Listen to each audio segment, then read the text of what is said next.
Count us in. Count us in. 3, 2, 1, go. Hello, everybody, and welcome to the Outlawed Picks podcast. Ollie, Hello, this everyone. is where you do your bit, where you read all this stuff, right?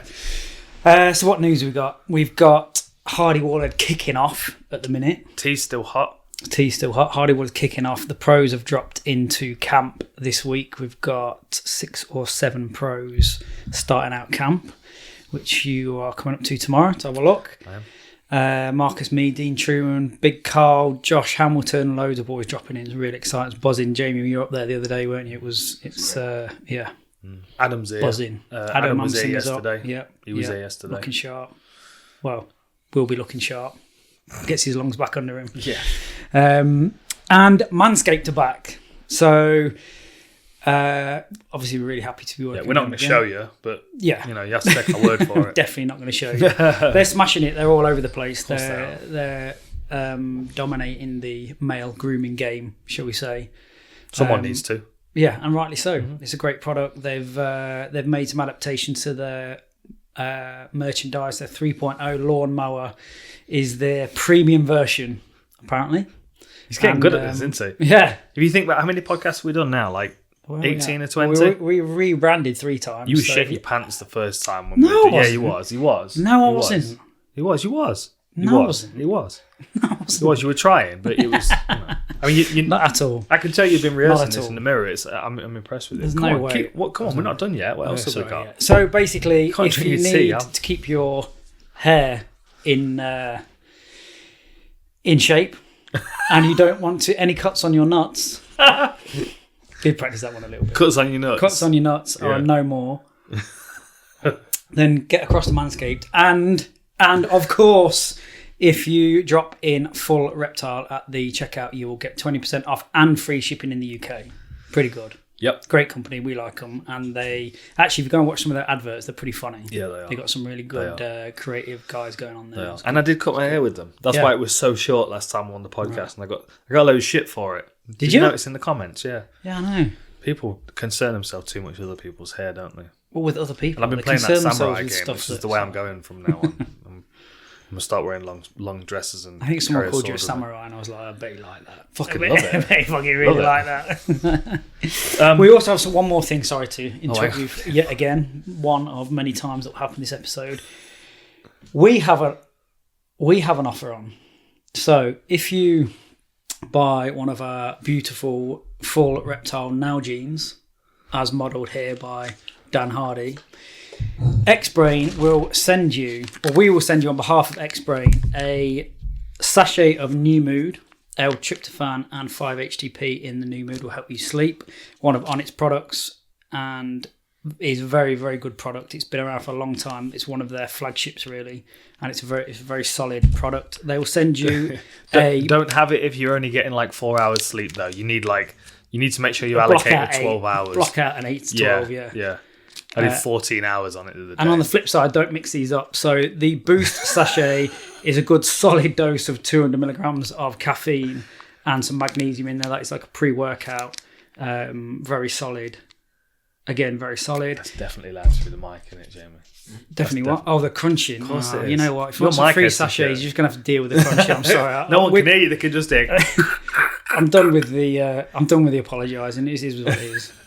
And Alpha Brain, we all know about Alpha Brain. Alpha Brain's been around for a long time now, isn't it? Long time. Again, one of what it was the Onnit flagship, wasn't it? The Alpha Brain, and we were just saying, weren't we, Jamie? There's something in it. Like I've used it too long. You've used it for too long for it to be a placebo effect. Yeah, we started drugging the Raptors with it now to upscale their productivity. Right, seems like to be it. working. I like it. I mean, you know. So yeah, if you buy one of our Now jeans, we'll send you 3 sachets. And anyone that's already bought a Now jean, just drop Owen a message on the website, and he'll sort you out with some sachets. Just knock on Owen's door. Yeah, we'll put his address in the comments. Yeah. Quite let's honestly, crack on. if you send him your address, he'll come round and drop them off himself. He'll make you a cup of tea as well. He probably would. Quick review. So I know we're a day or so late, aren't we? Just because our schedules have been a bit I'm going to get into crazy. it. I forgot. Get into what? I forgot I was going to get into it until we started recording, and I looked at the card and I'm like, I need to get into it. What do you mean getting into it? Well, What are we getting into? well, the popular topic currently is Diego Sanchez, right? And all that shit that's going down. No, this I'm going to circle this back around to this weekend's card. Right. I've been chatting with Diego. He's not in a good place, bless him. And his guru's not doing him any favours. What did I say? If I ever do anything like that as a coach, if I ever do anything like that, I'll set Jimmy on you. yeah, straight bullet to I'll the brain. set Jimmy on you Yeah. for sure. Just shut up. I mean, unfortunately, I understand the circumstance from both perspectives. It was never gonna work out any other way than what it did. Asking for 16 years worth of medical records to, have a track of all the damage that he's received is only going to be met with a letter of, you're perfectly fine and capable, and in the last 16 years of brutal knockouts and elbows and various training camp injuries and that, you're absolutely the same person as you were back then, which of course he's not. Honestly, you are. Which of course he's not. When he's spinning around in the octagon with a scarf over his shoulders, he was always a bit out there, wasn't he? Like, you remember him when he was on The Ultimate Fighter and he was meditating in the garden when it was lightning. Diego was the cartwheels guy, right? He was, yeah. The cartwheels. Yes. Yeah. Yes. Yeah. Down. It was going downhill. Yeah. Yeah. So anyway, the reason this is coming back around is because, and this is going to be complimentary to Diego in the long run. The reason Diego didn't like me, and the thing I said that upset Diego way back in the day, which is why there's always been a bit of friction between us, is that I said he used to be a lot better than he is now. Right. Because he did used to be. Like, you think back to The Ultimate Fighter, he was a good grappler. Mm-hmm. He was tough as nails. But the thing that, like, there was a point in his career where he started out with, good technique, good game plans. He was tough as nails back in the day, but he didn't start the fight with tough as nails. He started the fight with good grappling, good wrestling. And it was tough when he had to be. Exactly. He backed into a corner and he relied on the toughness. Exactly. After it had sort of gone wrong. It was like C or D game plan. After A and B and maybe C had failed, he's got that to But he fall used to back have a on. nice A and B plan. He's a great grappler. And, we've seen flashes of it against, like, Mickey Gall and Craig White. But he's forgotten that part of himself. And if you think back to who he was, the reason that it changed is because the blood and guts just bleed Diego was so celebrated by the fans that's who he became. Yeah. He started to deliver that because that's what they wanted. And he kind of lost himself along the way because he is a very good fighter. Anyway, the reason this comes around is because Diego got so much shit for not wanting to continue against Miguel Ferreirra, right? Mm-hmm. He got so much shit for it. And he was perfectly within his rights to go, you know what? I'm not fit to continue this fight based on this current situation that I'm in right now. But there wasn't any Premiership football rolling around on the floor, drama about it, having to pretend you're unconscious so the referee actually disqualifies you. So, like, people have forgotten who Diego Sanchez was. Yeah. They've forgotten who he was. Like, go and watch the Clay Guida fight.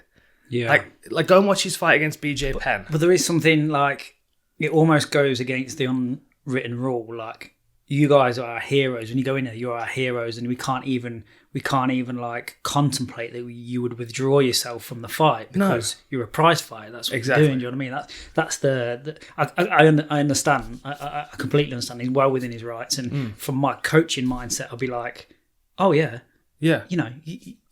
win or lose, you need to come out of this as healthy as we can get you out of it. Yeah, of course. I mean, I don't like. I understand from people's perspective, especially if someone seems to be okay, and they're like, no, I'm not continuing. I'm done. Yeah, like the reason that those rules are in place, like the strikes to the back of the head and knees to the ground opponent under the unified rules and those kind of things. The reason they're there is because they're there. Like they're the rules for a reason. And if somebody then breaks those rules, they've put themselves in a situation where the other fighter can go, I'm out. I'm not the same fighter that I was before I took that knee to the head on the ground. Yeah. But what doesn't need to happen is all the acting up. No. And part of the reason I think that's happened a lot recently, is because of the shit that Diego Sanchez got after the Michel Pereira fight. Like, if you think of all the ones that have happened, right? We've had Darren Stewart. We've had Aljamain Sterling. Over in 1FC, we had Lapicus against Eddie Alvarez. We had another one with Zolt Setseg with that kick spinning out of the heel hook. And Nakahara went... You know what I mean? Yeah. It's like every one of these. It's like in a car crash and trying to claim insurance. Like, oh, Exactly. definitely my neck. And I'm not shitting on her in any way because it was a good fight up until this point. But Luana Pinheiro, as she got kicked, she was conscious as she went down and then played the game. I understand because like, okay, you take an up kick, you don't feel like you're ready to continue. The fight's a no contest or a DQ. I want the bit where people have to act up so they don't get shit on afterwards to stop. Because like Diego didn't act up. He was just like, no, I'm not fit enough to continue. Yeah. And everyone trashed him. Yeah. Right? So now people have started to... Like Aljamain Sterling, if he'd actually took a clean, legal knee, knocked unconscious... Like when Marlon Moraes knocked him out cold, he was back up on his feet before he was with the illegal one against... With a glancing or, not a flush at least, was it? Right. And if that was on one rules or pride rules or whatever, the fight would have continued. It wouldn't... It would have been a good shot, but he wouldn't have... He wouldn't have given the win for it, you know what I mean? Yeah, I mean, I see where your argument is circled to because we got straight into it, didn't we? Yeah, it did, yeah. I didn't even think about it. I looked at the card and I'm like, oh yeah. I remember. Oh yeah. I've got stuff to say about this. Yeah. I can't watch football. No. I can't watch it. Like how many of those memes do you see where you got the player and he's like looking out the corner of his eye while he's clutching his ankle? You can't do that, man. I don't know how a grown man does that in front of all those people and he's like called to look in the mirror the next morning. You know what I mean? It's like, and the kids do it. I want to take my kids to football. They're all play like, it up. It's the culture, man. I'm like, get up. Yeah. Get up. Now, get up. I don't want that to creep into MMA. Yeah. I think all fans when they're watching should keep it in mind. Yeah. Like if you take and I'll tell you, like my UFC debut, I got kneed in the head by Gona when I was down. And your preset is, okay, let's go, let's keep going. Of course, let's keep going. It doesn't matter what happened. You're always, I can see, both eyes are fine, everything's fine. But I don't remember the rest of that fight from that. Yeah. But you're going to realize fight until somebody stops you from fighting. Exactly. But not everyone is, No. I would say a large percentage of people who have got to the level that they've got to in the fight in the UFC must have that in them. I'm fighting until someone stops me. Either that's my opponent or it's the referee. But not everyone. But there's ways to win. Yeah. And there are also ways to give a fight away by doing something stupid. Like the Eric Anders thing, that being, what was that, declared a no contest because he was baiting him. Yeah. Like that's number one bullshit. Like that is the most number one bullshit. Yeah. But at the same time, Eric Anders kneeing Darren in the side of the head, an illegal shot, he puts himself in a position by not being aware of with his weapons. He puts himself in a position where he loses the fight. We're talking about, we're always talking about mastery. Like if you have true mastery of mixed martial arts, then that's not a scenario. Yeah. You're in control. Irrelevant of levels of fatigue, irrelevant of all the factors that could contribute to making a poor decision. We're talking about mastery. And like, if you have mastery, this is not going to be an issue. Exactly. Exactly. And that's the goal, right? That's exactly it. Yeah. It's awareness of your tools and it's awareness of the arena and the rules that you're fighting within. It's like and one, we've been doing some stuff, covering one recently, and they overturned that the Eddie Alvarez thing, and I'm not so sure I agree with it. I think they should have stuck with the decision because, like, it was an illegal striking target, and anybody competing at that level, anybody that's fighting on a televised card is competing at a decent level, and you should know those rules. You should know where the illegal shots are because they were illegal shots. There's no way around it. Have you ever thrown anything and you hadn't realised you'd thrown it? It's illegal. A downward elbow. You've thrown anything and you're just like, no, never. Shit, I didn't even realise I did that. No, I can't ever think. But I've like never accidentally knocked anybody out either. Yeah. That's just, it was just, I always felt like I had fairly good control there. That's why Paul Daly and I had such good sparring sessions back in the day, because he always had excellent control, which you would need with someone like Paul, because he'd just spin your head around 360 every time he hits you. Right. But yeah, no, like, I mean, I was disqualified once for that kick to the groin, Yeah, but you can see that. It was an inside low kick Yeah. as he was moving forward, and it slid up the inside of his Not leg. the same, mate. No, not at all. And he made a meal out of that. Of course he did. And and they put the belt over him as they carried him out on the stretcher. Yeah, but that's the Japanese fanfare, right? Of course, that's what they're going to do. Oh man, I've been watching watch loads TV of over there, Japanese do you know what I stuff mean? recently. I've been watching. I was very disappointed. I was on the Rising website the other day trying to find their store to see if I can grab some merch, and there's no way to translate it into English. So I'm gonna need one of your children to come around and help me shop get on me their around. website. She'll translate it for you. Yeah, no, I've been watching some of the old Japanese stuff. I love it. I'm gonna do some breakdowns of Mark Hunt against Ray Sefo, one of my favourites, and Kao Klai Norsing against Mighty Mo. We watched them both the other day, didn't we? It's just insanity. They're amazing.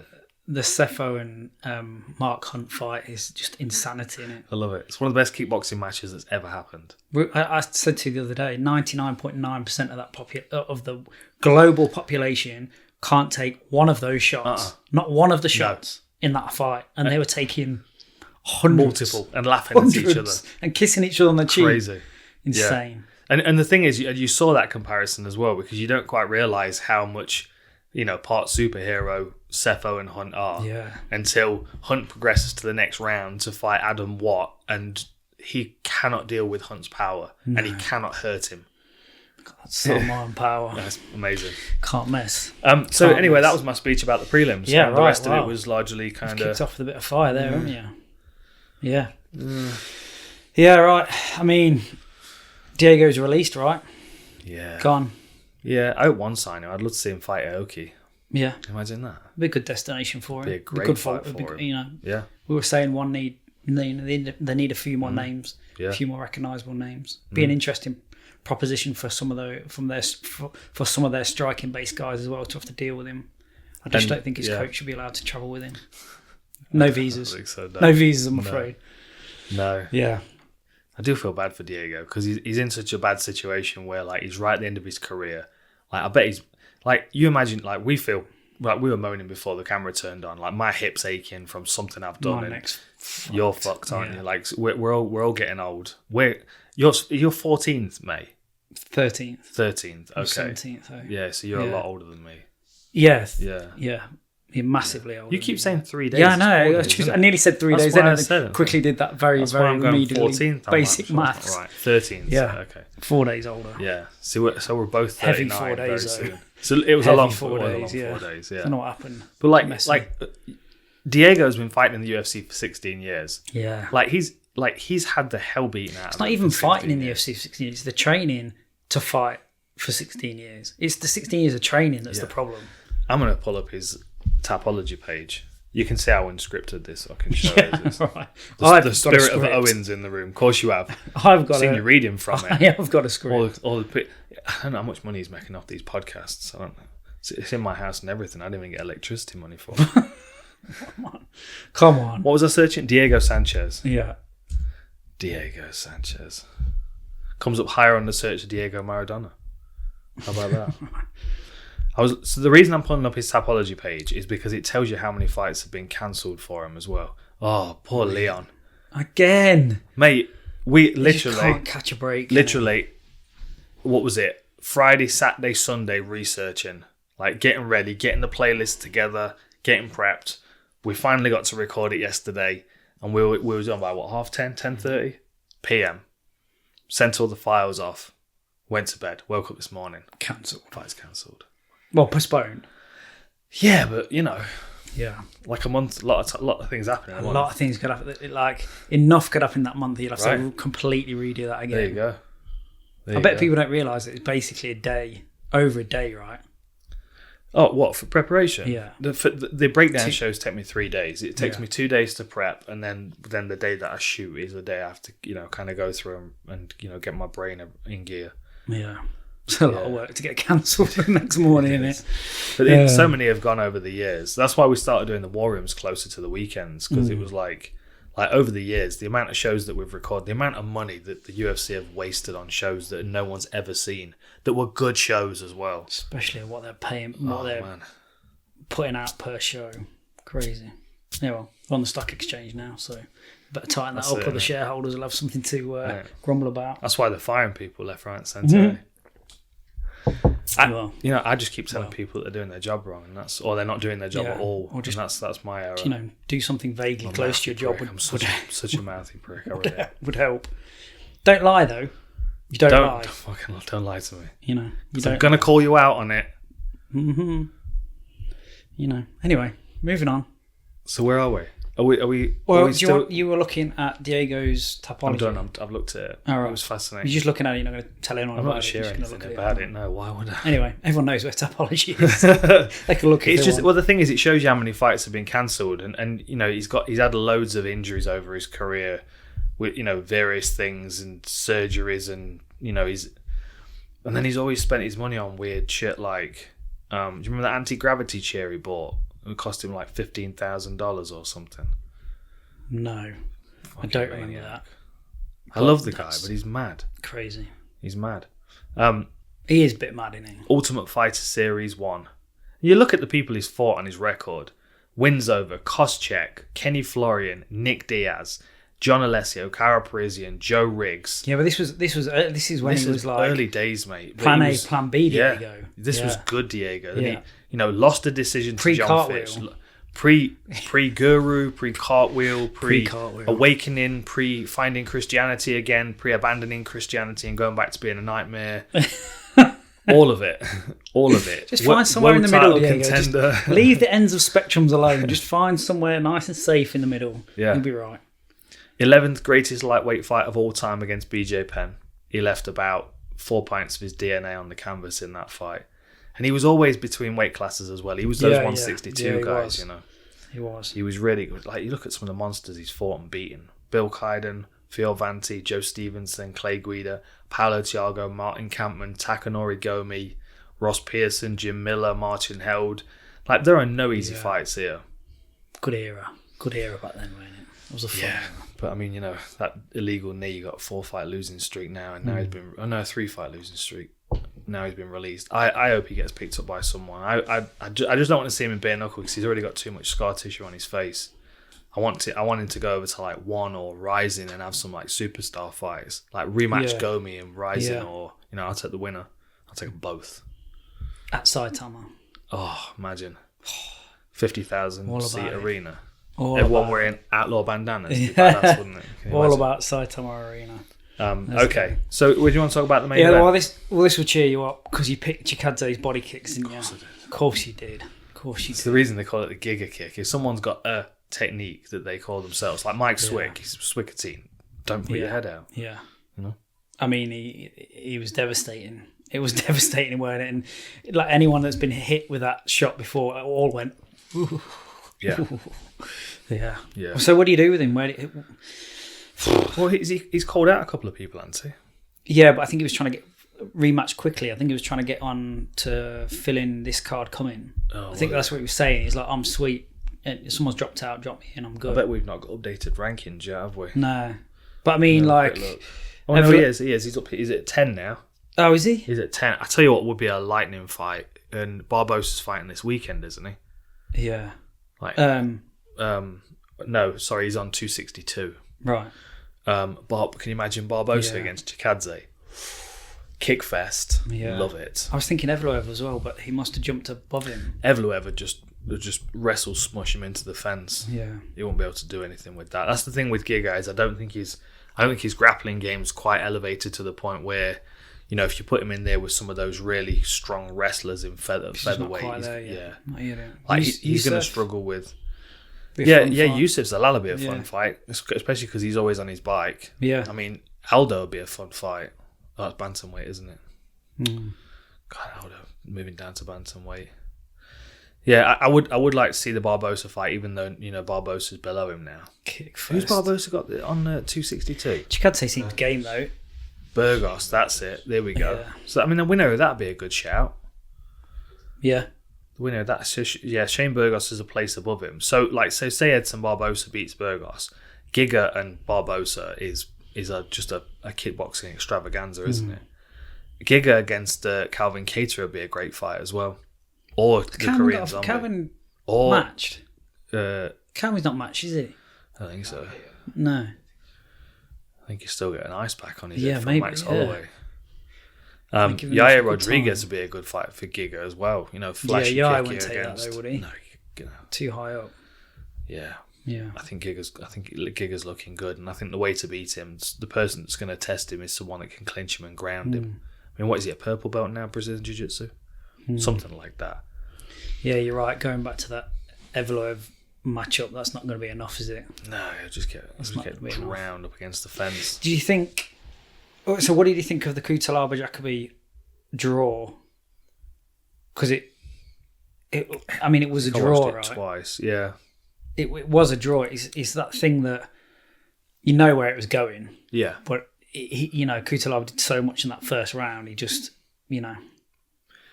It's, yeah. Yeah. I don't know. I'm kind of. It's been interesting at the moment. I've been having some conversations with some of the UK judges. Like David Leatherby and Ben Cartledge and stuff, chatting about, because I've been working on these one fights and these one rule sets, and they judge the whole fight as one instead of round by round. And then it kind of got me. And this has been a conversation in my head, which I probably shouldn't share with you, but I've been kind of kicking around the like what's the purpose of judging? Like, if in a sporting context, we're trying to figure out who's won the time allotted, right? But if we're looking at it from a martial arts context, the reason that the judges were brought in was so we didn't get 90-minute fights that we had to all sit through. So, like, we're trying to figure out who's the better martial artist. So, like, say, for example, Cutalaba has a great round and a bit, and then starts to lose it because he's gassing. It's not going any other way. No, you don't come back from there. No. So that's the thing. I like that. I like what you said about what are the judges there for. If I think about it like that, then then judges there should be about the whole fight. Yeah. Who win? If there isn't a finish, who's dominated the whole fight as one, not the rounds. Yeah. That makes more sense, right? But then do you score like? I don't know whether this was ever official in the Pride rules, the Pride judging criteria, but the rumor was that they scored the later rounds higher because obviously the trajectory of the fight was going in that direction. Yeah. So like if you have a rough 5 minutes, it's like, say ADCC for example, they don't score the first 6 minutes of the match. Bernie Sales out, guys. We'll start judging it after that. Exactly. Yeah. Yeah. I'm kind of. It's just up for debate. I don't think. I mean, honestly, from a sporting context, I think people are supposed to be judged within the allotted time of what's happened. Which the allotted time is there to encourage people to do the work within that time. But if you gash yourself out in the first round, the fight's only going one direction. It kind of feels like you should weight the last round a little bit higher because you've managed yourself better. If we just think of it through that, what are the benefits of having 3 rounds? What are the benefits of scoring the individual rounds over the fight as a whole? Well, the main reason I was given, which makes the most sense, is that people have got a short memory. Right. They also have notepads. That's very true. Just use one of those. That's very true. Yeah. But they'll remember. But then again, maybe that's the right thing to do. Maybe the right thing to do is to remember the best. The last thing that happened, sort of thing. What's your lasting impression of the fight? Yeah. Who's dominant towards the end? Yeah. Yeah. Like with that Eddie Alvarez fight against Ryu and Oak, like he got dropped bad in the first round. So if I was scoring that on the unified rules, the first round would have been a 10-8 for Oak. Eddie would have probably taken the second round a 10-9, and then the last round, I mean, I still scored it to Oak. But best case scenario would have been Eddie again, so it would have been a draw. Yeah. But then if I look at the fight, Eddie at no point had Oak anywhere close to finished. Not taken down and held down, not attacked with a submission, not hurt. Like, not clearly hurt anyway. Whereas Eddie, the referee, almost intervened. I'm like, well, it happened in the first round, yeah, but it was still the closest thing that happened to finishing the fight. Yeah. Yeah. I mean, even in a rematch, you can only see, almost a mirror of what happened. Like, Cutalaba will come out and try and finish it in one, and Jacoby will be as elusive as he can and try and grind it out in 3, I would imagine. I can't see it being any other way, right? That's Yeah. Yeah. We're going to run out of tape, aren't we? We're doing all right. This is the point where I normally check, which means we're about 13 minutes into the podcast. Yeah, we're all good. We're all good. And the thing's recording as well. Yeah. It's like I don't have to worry about these things anymore, isn't it? It's almost I like feel a bit redundant, I'll be honest. The main event. Well, yeah. Man, I feel for Reyes, man. He was on such a tear, and now he's just, he's lost to some seriously higher level guys, wasn't he? He said something on social media about loving the game, and the game doesn't always love you back. And I was sort of resonating with what he was saying. Like he's in the hurt locker a little bit, and he's fought some of the best, and he's come off worse, and now he has to rally, and now he has to, I'm sure they'll give him someone that is winnable, and I think he probably deserves it after after who he's fought. I would think so. I mean, he's only had 15 fights. Yeah. You look at Prochazka's record on the other side. He's got 28 and 7 and whatever else it is his record. It's like you've got to think that there's still a lot of learning for Dominic Reyes. To be fourth in the world at the moment. He's dropped 2 places. He's 5th now. Yeah. But there's plenty of fights below him. He'll be back, man. Yeah. He just needs to build some experience with those 5 to 15 ranked fighters, doesn't he? Get 3 or 4 more and build a run up and get back up there. Yeah, there's some good options here. He's a good fighter. Krylov, I like Johnny him, Walker will be a good one. I like how he fights. I just think he's a little bit green, and I think if you went back to the point in Prochazka's career where he was 15 fights in, you'd see the same things in his game. Yeah, like he's grown a lot since he was 15 fights into his career. He was far more one stanced. He was far more vulnerable to low kicks.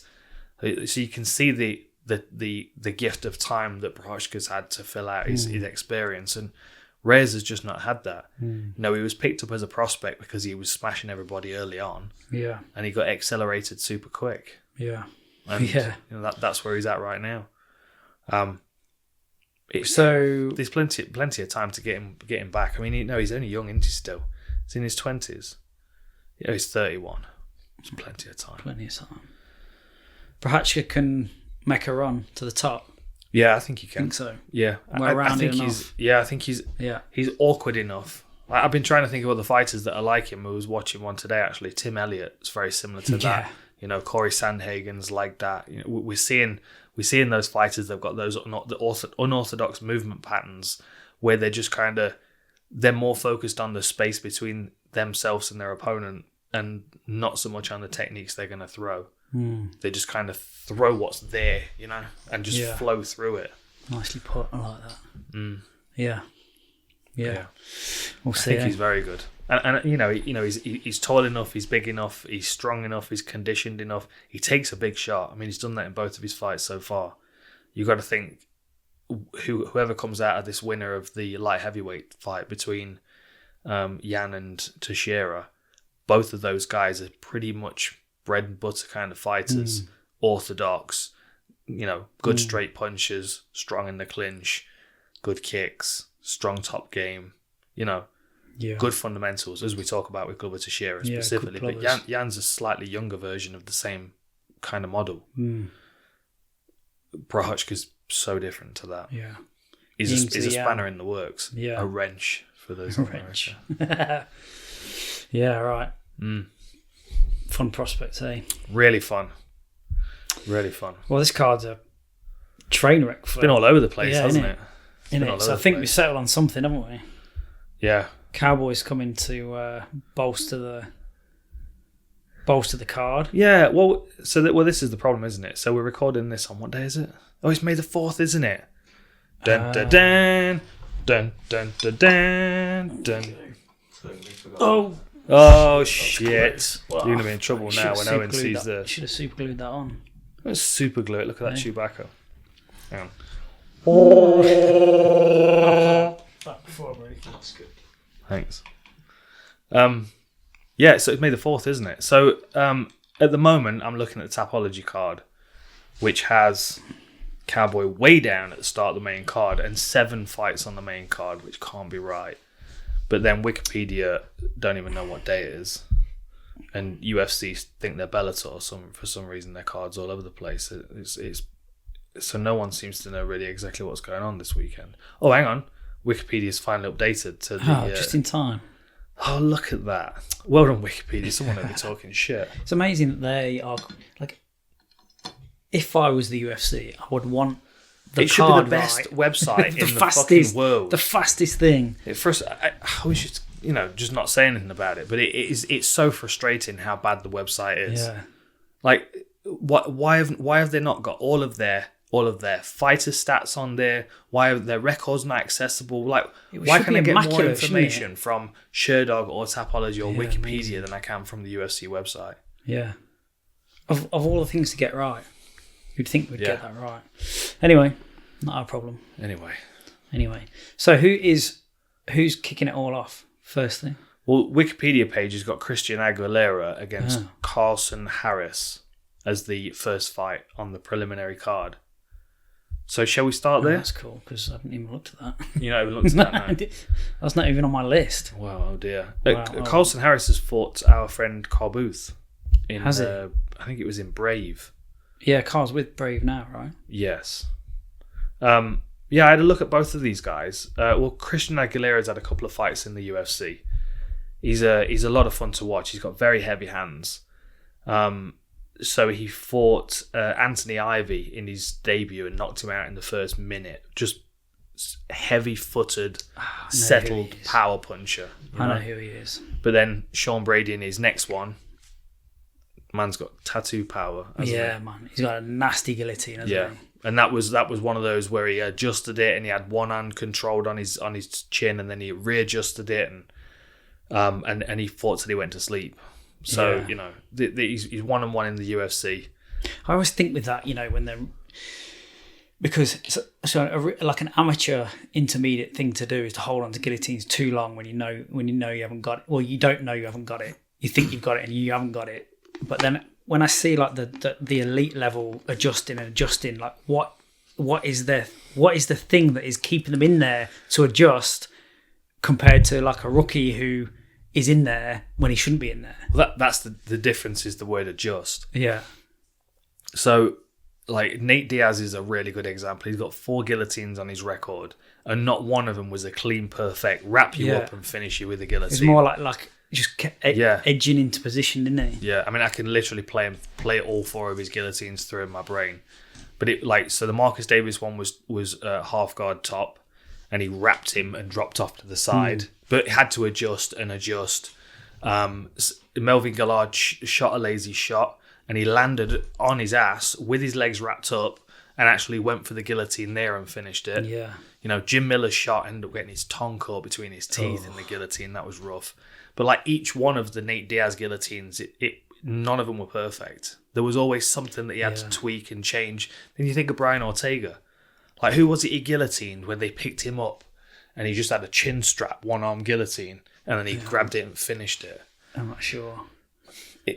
We talked about it with Harry Cejudo, though, right? It's the difference between having a technical understanding and having a fundamental understanding. Yeah. Like the difference is a white belt or a blue belt has got a technical understanding of a guillotine, which means they don't have the fundamental understanding of how to adjust it to make it work. So they can waste their time on it. Yeah. Whereas if Nate was a blue belt and you watch him scrambling for that guillotine, you go, just get top position because you're not going to figure out how to make this work, whereas Nate can. Yeah, you have less, I can't think of the word, nuances. You have less nuances when you're rookie, don't you? Whereas as an elite guy, you can, there's many different paths to get to that finish from what looks like similar positions to an onlooker. But to that higher level, it's not all the same. There is different routes from that position. Yeah, exactly. Yeah. And like, so say, like, you think about it from a striking perspective, you don't want to be thinking it's all about what your feet are doing. You should have drilled your footwork into your system to a point where your feet do what you need to support your thought process. So like with Nate, he's not thinking about his technique. He's not observing himself. His subconscious has taken over that part. So he's observing his opponent. So he's not thinking about, I'm attacking with a guillotine. He's thinking, I'm attacking his neck. Yeah, where's the space? Where's he moved to? Yeah, what's so it's the not angle? even a technique. Yeah, right. Like each one of them is slightly different. And none of them are orthodox guillotines. They're all very different. And you think to yourself, well, that's because he knows how the neck works and how he needs to pressure it in order to stop it working. Yeah, it's very similar to some crossover stuff we would have talked about before about, like, for instance, kicking a ball or whatever. It doesn't have to be perfect. The end, you'll find a way to get the end result. It's a bit similar to that. Like, okay, I'm going to guillotine. I'll find a way to get. It's not going to be. It's never A, B, C, D. Like there's just you have to go. There's a couple of A's and a B and there's a D there, but I'll find my way through and I'll get the result. Yeah, like sometimes you might drop into C and have to go back to A to get back to get to D again. Yeah. But that's where experience comes into play, and that kinesthetic awareness of an opponent. Love it. It's because it's all fresh in my brain, you see, Jimmy, from yesterday when I recorded.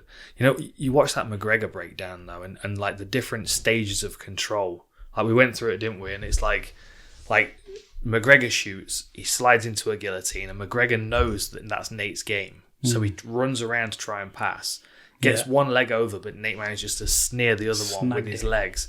And it's like he feels McGregor moving, and he knows what's vulnerable, but without a sight awareness. Yeah. Yeah. It's amazing to watch it, and it's so easy to overlook it. Like ages and ages ago, we talked to Victor Estema, and I never understood what he was really trying to say, but he was talking about the language of jiu-jitsu, and it was like you're not thinking in jiu-jitsu, you're thinking in like human almost. You need to think in jiu-jitsu, because the language is not as complicated as you think it is. When you know it, it's not as complicated as you think it is. There's always this happens, you do that. That happens, you do this. Like there's a flow and a rhythm to all languages. I'd never, not that I get it now, but I understand what he means. I understand what he means as conceptually now. I get it. Yeah. Yeah, I'm still not very good at it. No. I can talk about it for a little bit. Of course, we can sound like we know what we're talking about. Jimmy said that the other day. He said, you should sell cars, because you sound like you know what you're going on about. Well, I know you don't. What did you say to Jimmy? You should thieve cars. I said, you fat. I nearly cramped then. I'm going to have to get some electrolytes in. There you go. Another plug. I've got them sitting right here as well. I'm not playing footsie with you, honestly. I'm trying not to cramp. Let's not get onto feet. Let's not get onto feet. Yeah, you don't know. Yeah, we're not talking about that. No, I'm not doing that. The amount of weirdos that have replied to Veronica's message some about feet freaks out there. There's fucking loads of them. I don't get it. It's not my thing at all, but it's clearly some people's thing. No. Although no one's gonna have a thing about my feet, let's be honest. I mean, I've been kicking people in the head, but don't fucking judge. Don't judge. I'd rather have my feet than your fucking ears. Well, there we go. Yeah. See. Yeah, can play that game. Give you that. We love each other, really. Yeah. This is how we communicate. I want your feet as my ears, although they actually aren't that different. Yeah, no. Just a bit more moisturised. Your ears are a little bit. It's because you can reach them. No, they're equally scratched. You can't reach your toes though, can you, anymore these days? No, we're all good there. I just can't look back over my shoulder. I can't do. Can't look back over your shoulder and see where the punches are coming from. We've completely diverted. No, we were talking about Christina Aguilera, who's on. Christian Aguilera. God, I must hate that. He's a puncher. He's fun to watch. Yeah, you would be if your name was Christina Aguilera, wouldn't you? Carlson Harris is going to try and jump on his back and take him down. That's what he's done to everybody I've seen. All the clips I've seen of him, he's like clamping onto people. He's taking them down against the fence. He's trying to maul them from top position. So Carl took him to a decision on Brave. Yeah, that was years ago. It was a 5-round decision as well, because I think it was for the belt. Right. Yeah, it was 5-5s. And he was, Carl was frustrated at the end of it, but he was all over him. And he's fought 2 people in a row called Wellington. What are the chances? I've never heard of anyone called Wellington. No. Just Wellington boots. Yeah. Yeah. Isn't that crazy?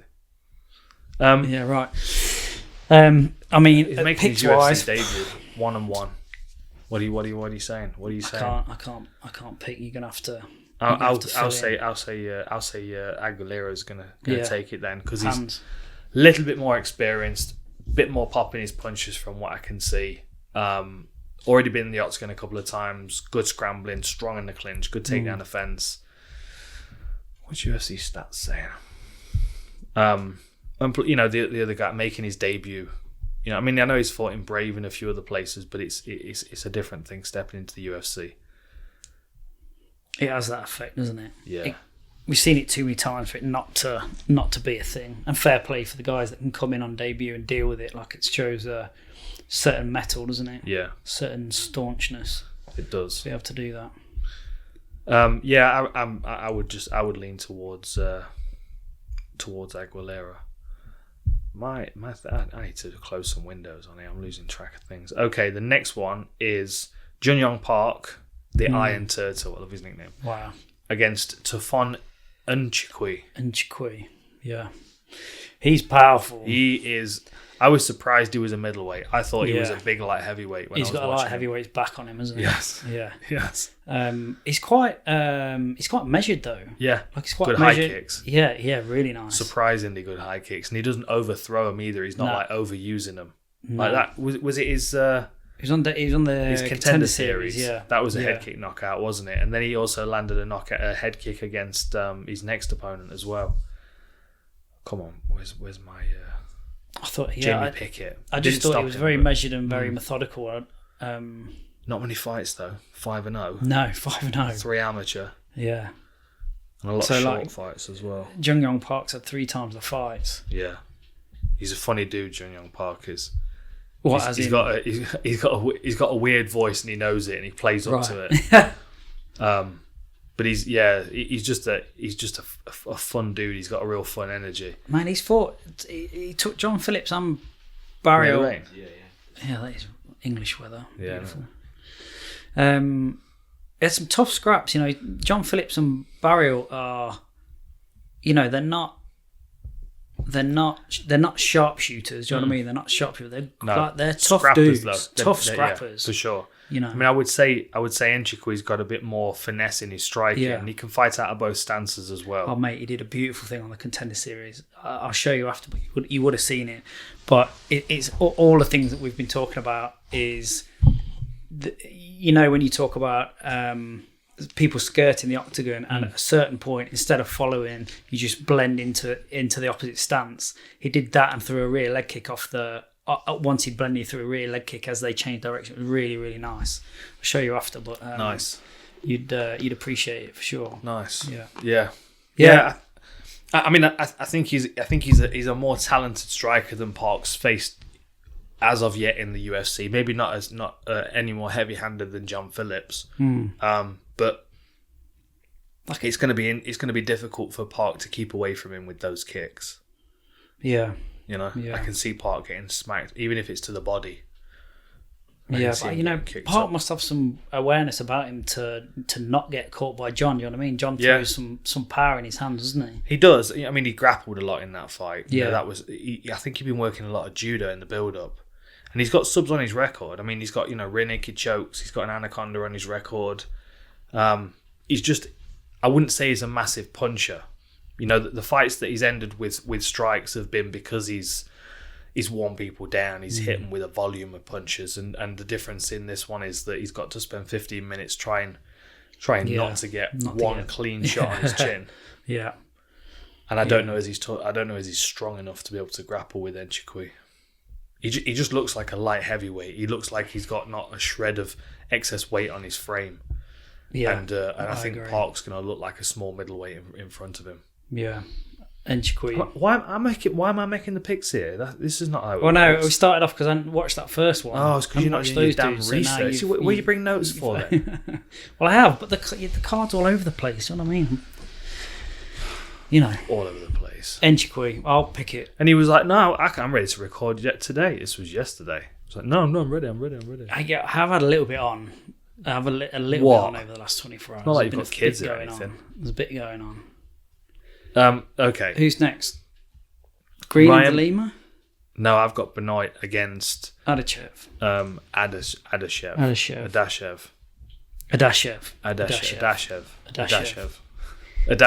Benoit, not Benoit. Not Benoit. I would have thought Benoit when I first saw it. It's not, yeah, it's Benoit. Yeah.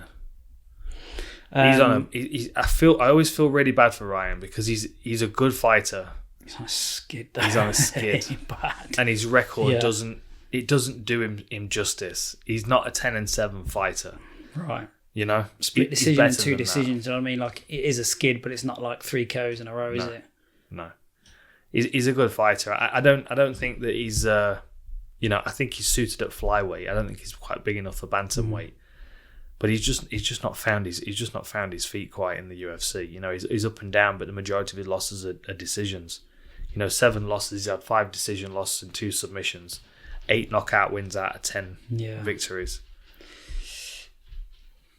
Adashev is all right. He is, but he's also not won a fight in the UFC yet. No. I thought it was good against Sumadeji. Yeah. But, he's 3-3. That's the other thing. He's small. He switches stance as well. Yeah. He fights longer than he actually is. Tyson Nam obliterated him with one shot. And even in the fight against Sumadeji, he got hurt and was able to recover. And I think Ryan Benoit might be a bit quick for him. You reckon? I think so. It's going to be a good fight. Well. It's going to be a fun fight. Yeah. Both of them have high outputs. I think it'll be a firecracker of a fight. Yeah. You think? Yeah. I'm leaning towards Benoit, but that's because I've got a bit of favoritism maybe in that direction.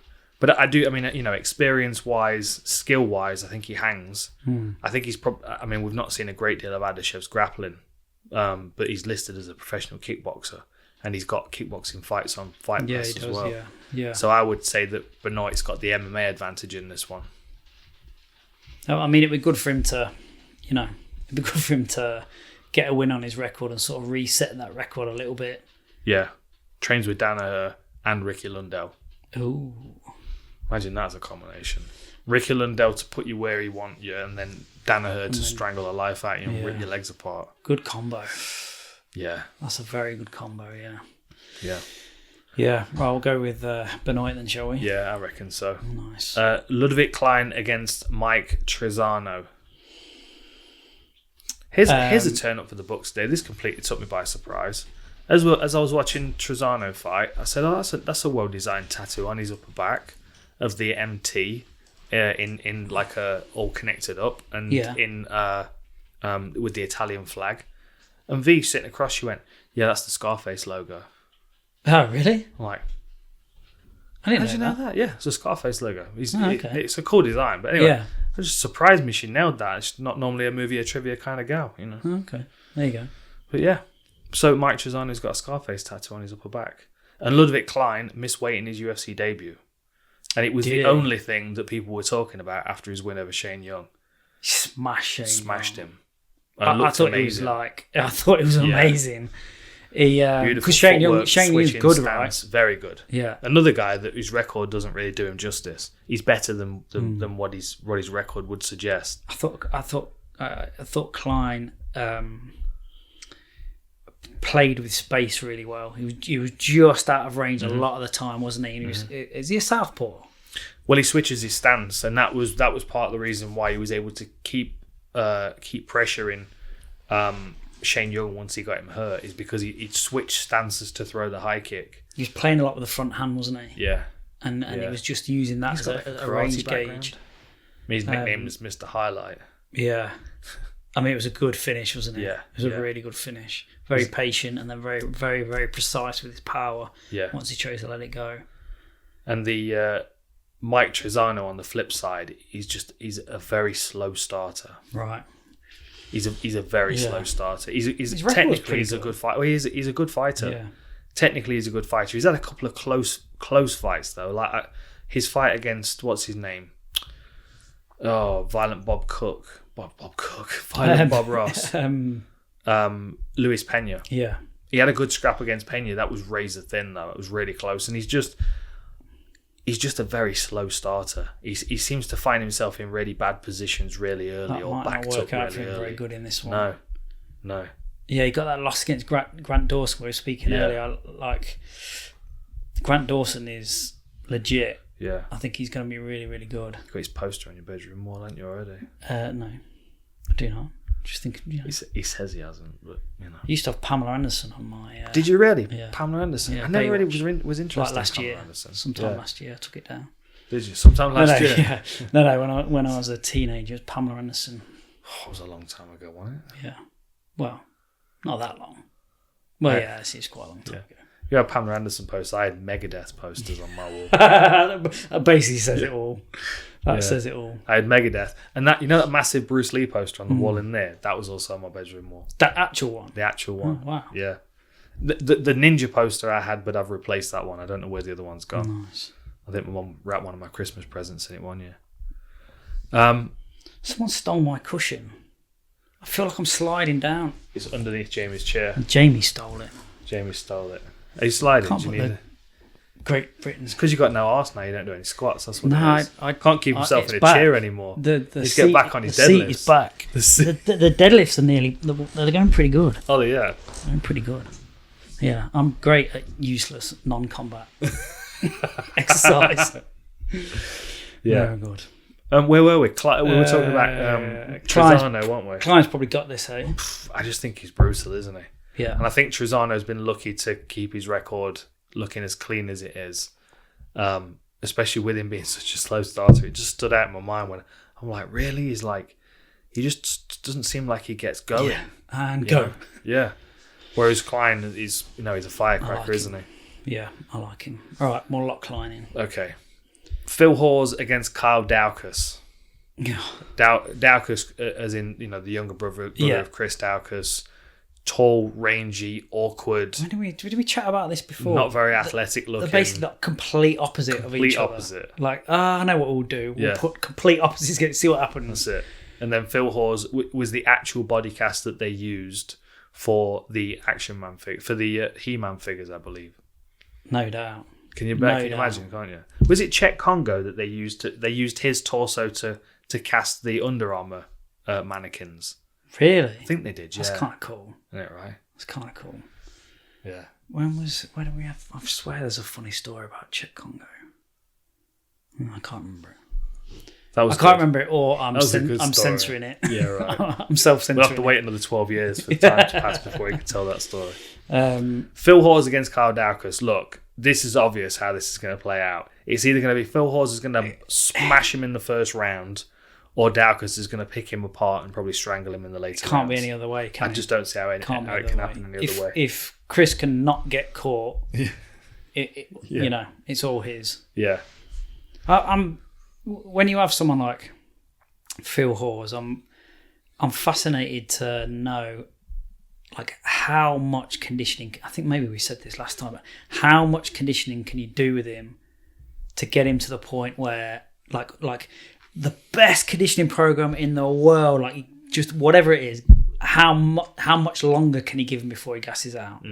If if you assume there's X is his output, and he needs to put X amount of output out there to win a fight, how long can you just keep him in the game for? Do you know what I mean? Because you're never going to turn him into Khabib. No, like, he's never going to do that, no matter what. No. Maybe if he took some EPO, maybe he might get close, but he's never going to be that. That was my next question. Like even with all the drugs in the world, like I still don't think he could. It's his physiology, isn't it? He's just power. It is what it is. Reminds me of Kevin Randleman. You know what I mean? Like did we watch that the other day? Didn't we, with the slam against Fedor? Just raw muscle mass and power. Yeah. And lean and strong and all kinds of stuff back in the day. But that's the thing is it's like Kyle Daukaus has got to kind of weather what should be a really early storm, unless Phil Hawes goes the Tyron Woodley direction and he paces himself and he picks his opportunities. So my next sort of thought about that conversation is, if I was his coach, it would be. Everything would be about being efficient and not wasting a punch. Yeah, you'd have to be, and I don't think he has to be a tyrant. I don't think he has to not do stuff. He just has to be efficient, and the way he manipulates his opponent with space and timing would be paramount. How would it have happened? How would it have worked for wrestling though? Because like you look at someone like Usman and you're like, well, he's a really strong wrestler, and you can imagine the pace that he would manage to be able to keep on a wrestling mat. Yeah. But then I look at someone like Phil Hawes, who was also another standout wrestler, and I'm like, why hasn't that come across? What is it? Is it 6 and 2 3s wrestling, or 6 and a 3, or I don't know enough about it. I should message somebody. I'm more interested in the technique than the time. To get through that 6. Yeah, that's to get through their training. Yeah, but even 3 minutes of wrestling at the level that Phil Hawes was wrestling at. There's someone watching right. I hate the fact that there's definitely someone watching right now that could answer this question like real simple. Yeah, no. God, English don't know anything about wrestling. Don't even know the timings. Oh well, first of all, that person that's complaining at us can now create Phil Hawes a Wikipedia page because he doesn't have one. I would have thought he would have one. Right? You would think. Yeah, that's the thing. Is it's like, and a lot of guys that come into MMA as wrestlers, like Yoel Romero, another good example, right? He comes into MMA as a good wrestler, but chooses not to use his wrestling because it's so exhausting. Justin Gaethje, another guy, chooses not to wrestle because it's not a good use of his energy. Oh man, there's nothing like it. And There's then nothing Carl like Daukaus, it. no. We were at training the other day, and I don't know if I said to Jamie or not. I was just like, people don't get it. Just to get through the training, people can't get through the training. It's so hard. Yeah. Well, that's because Jimmy Waller's running the sessions, Yeah. isn't it? He's fired up at the minute as well. Of course he is. It's because he's not getting any fights, so he's just beating up everybody in the gym instead.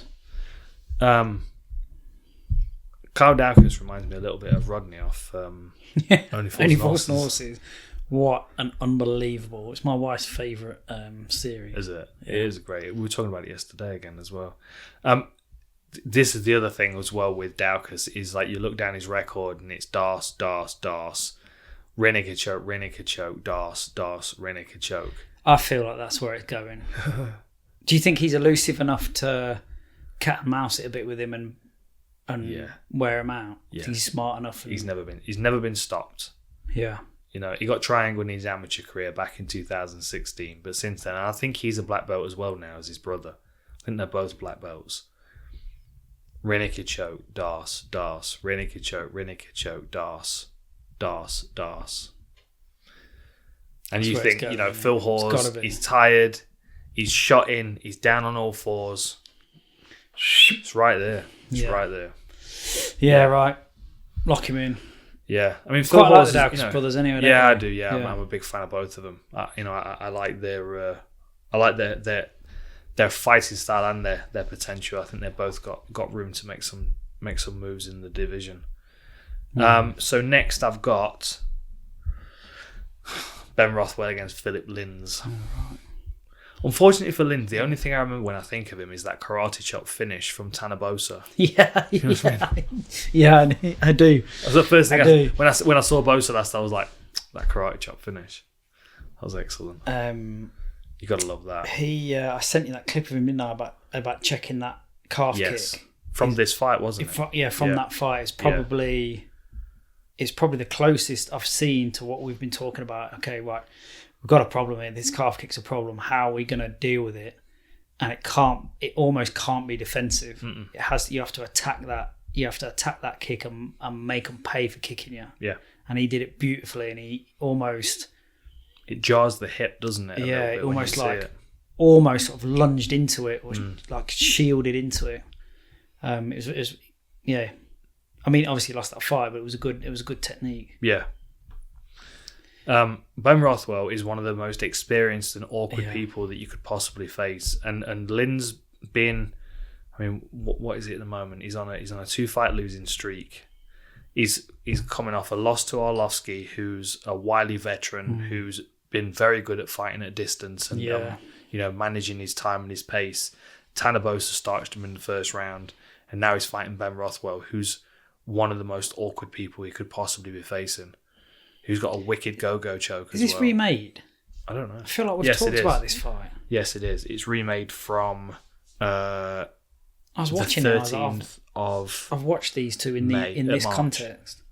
Yeah, 13th of March it was supposed to happen. I think originally I thought Linz might get the upset, but I re-watched it over the last couple of days, and I just think Ben's just too calm and seasoned and awkward and efficient, isn't he? Like I don't see where Linz is gonna, other than the obvious, anyone can catch anyone, but I don't see strategically how he's gonna break him down, really. No. And what hasn't Ben seen? Well, that's it. And I think Ben's, if I look down Ben's record and I think to myself, how would Philip Linz do against OSP, Struve, Josh Barnett, Matt Mitrione, Alistair Overeem, and Brandon Vera? I think Linz would struggle against a lot of those guys where Rothwell's already picked up wins against them and stopped most of them as well. And even that front choke is a killer. And because he's taller than almost everybody as well, whereas he's 6'4" compared to... he's a big dude, isn't he? Let me pull this up. So Ben's 6'4" and Lynn's a 6'2", but he's also quite squat, isn't he? And Rothwell stands quite high on that lead leg. The wily old bear. Wily old, yeah. Yeah. He used to fight in IFL. Do you remember that? Yeah, International Fight League. I thought it was quite good at the time. It was great. Yeah. Really cool. Really cool. I mean, even he lost to Ty Bowen, right? Yeah, but it was a decision. It was a frustrating decision. But and Ty Bowen's one of these guys that's coming up through the ranks, and then Ben can still hang at that level. It was a pretty close fight. So the reality of Ben Rothwell is he can get outpointed, he can get outworked, but the only thing really that's lacking in his game is his footwork. If he was able to stop people running in circles and picking him off from a distance, he'd be able to force people to fight. Yeah, right. And that's where you see him get frustrated. Like, think back to the JDS fight. It was a sting and move and a sting, and Rothwell's like, are you going to come and fight me or what? Yeah. Like that's what he could be facing, but I don't, unless the 2-fight losing streak has an effect on his approach. I don't think we're going to see that from Linz. I think he's going to come out and try and get the finish just as normal. He seems really comfortable in the boxing range, but out of it, he just doesn't seem that comfortable. No. Yeah, I mean, the way he moves, he looks very considered. I don't think he's inexperienced. And I don't think he's a bad fighter. I just think he's had a rough couple of fights in the UFC since he's come in. Yeah. Yeah, I got Big Ben, I think. He's got a win over Rochelle, who's he's a really frustrating wrestler. He got released from the UFC because people didn't want to watch him fight, from what I remember. Yeah, no doubt. Lot Big Ben in. Big Ben. Yeah. So now, according to Wikipedia, we're into the main card, and we're starting with Amanda Ribas against Angela Hill.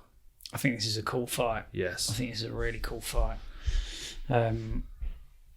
So he was a tough fight for Amanda coming off that KO, right? Yeah, it is. Because she was like all over the place coming off. That was a stop the fight situation. That was a stop the fight situation. That was I think that was an almost stop the fight situation, didn't he? He almost got involved. Yeah, he almost did it, and then changed his mind. Almost he was like, no. I think he was waiting for Sol to leave the body before he was gonna stop that one. I mean, it's a rough one to come back from. And I think you said a few times Angela's found her elbow game. She could slice and dice Amanda up pretty bad in this. Angela's good, man. I feel like she's getting better and better and better. I think the last time we talked about it, we probably said the same thing. She just seems to be ratcheting up her skill set. And she's that litmus test, isn't she? She's that, as we were talking about with a few of the other fighters the other day. She's that point when you get to in the division where you're like, okay, win over Angela Hill, and now I'm going to start getting some challenge, some really interesting fights. I can't imagine Ribas is looking at her thinking I can't imagine she's wary of her power. I don't feel like she has huge power, does she? She's not like, I've come off a hard KO and now I've got to fight a power fighter. Like, I don't think she's going to feel like that. But then was it her first? Oh no, she was stopped by Viana a little while ago. So it's not her first stoppage. Yeah. So I don't think he has to be outmatched. I think it's a close match, but I do feel like Angela probably just has the edge. You think the way that Ribas fought Mackenzie Dern, where she didn't want to get tied up, she didn't want to grapple because of how good Mackenzie Dern is, and she was backing up and counter boxing as Dern was trying to chase her down. Angela Hill's got good striking, but kind of similar to Rothwell, she doesn't have that ability to paint you into a corner. Right. So maybe the backtracking and the counter boxing of Ribas might. She might be able to just keep Angela Hill at a distance. She also, if you think of Angela Hill, she's very Thai boxing in her style. Yeah. I think it's a very competitive fight. They're above each other in the rankings anyway. There's only 11 and 12 on the UFC rankings. Yeah.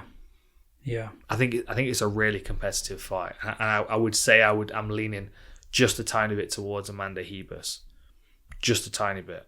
Not because I don't think Angela Hill's very good enough to beat her. I just think that the difference in this one is mobility. Cool. So this is the first one on the main card? as far as Wikipedia goes. Yeah. Which we all know is fact. Of course. That's why they call it Factopedia. I should be on Wikipedia today. I wonder what the UFC card says on Wikipedia. They should change that on the 4th. They should, shouldn't they? Yeah. I've got the amount of Star Wars get up I've got, and I'm like, I'll wear that on May the 4th, and I'm just sitting there wearing full reptile like I wear every time. I should have my Boba Fett jacket on or something. I don't like Star Wars. It really tests our relation, doesn't it? You look at that disgusted look. I'm sorry, but I'm not gonna lie and say I really like it.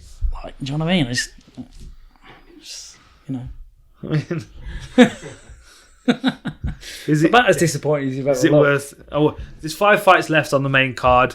Ferreirra, Gillespie, Lima. Just watch it if you want to know what happens. I'm not even, I mean, happy 4th and all that.